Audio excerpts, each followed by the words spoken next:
রাতে ঘুমানোর সময় মোবাইল ফোনটি বালিশের নিচে অথবা পাশে রেখে ঘুমানোর অভ্যাসটি প্রায় আমাদের সবারই। কিন্তু এর মাঝে আপনার জন্য কত বড় এক ঘাতক লুকিয়ে আছে তা হয়তো কখনোই চিন্তা করেননি।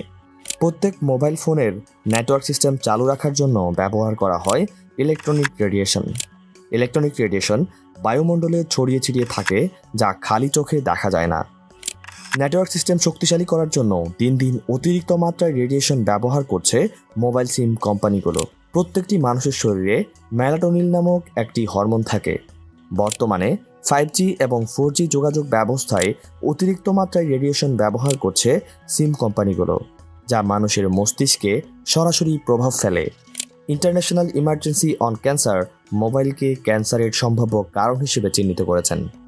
ঘুমানোর সময় মোবাইল ফোনটি আপনার মাথার খুব পাশে থাকে বলে মস্তিষ্কে খুব বেশি প্রভাব পড়ে।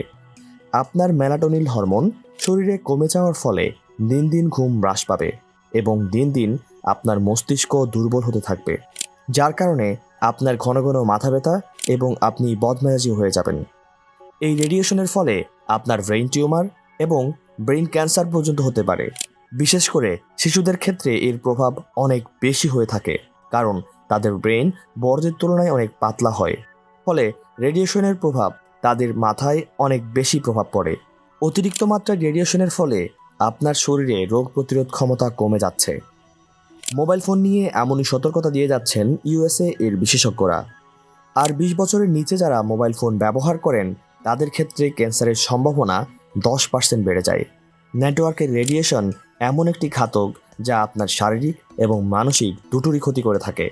এই ভিডিওটি দেখে যদি আপনারও মনে হয় আপনিও নিয়মিত এই ভুলগুলি করে যাচ্ছেন, তাহলে আপনার মোবাইল ফোনটি বালিশের নিচে বা পাশে রেখে ঘুমানোর অভ্যাসটি ছেড়ে দিন। এতে আপনি সুস্থ থাকবেন এবং সুস্থ থাকবে আপনার পরিবার। দর্শক, আমাদের আজকের ভিডিওটি আপনার কাছে কেমন লেগেছে অবশ্যই কমেন্ট বক্সে কমেন্ট করে জানাবেন। আর যদি আমাদের চ্যানেলের নতুন দর্শক হয়ে থাকেন তাহলে চ্যানেলটি সাবস্ক্রাইব করুন, অথবা আপনি যদি এই ভিডিওটি ফেসবুকে দেখে থাকেন তাহলে আমাদের পেজটিকে ফলো দিয়ে আমাদের সাথেই থাকুন। পরবর্তী মজার মজার ভিডিওর আপডেট পেতে দেখা হবে পরবর্তী কোনো ভিডিওতে। আসসালামু আলাইকুম।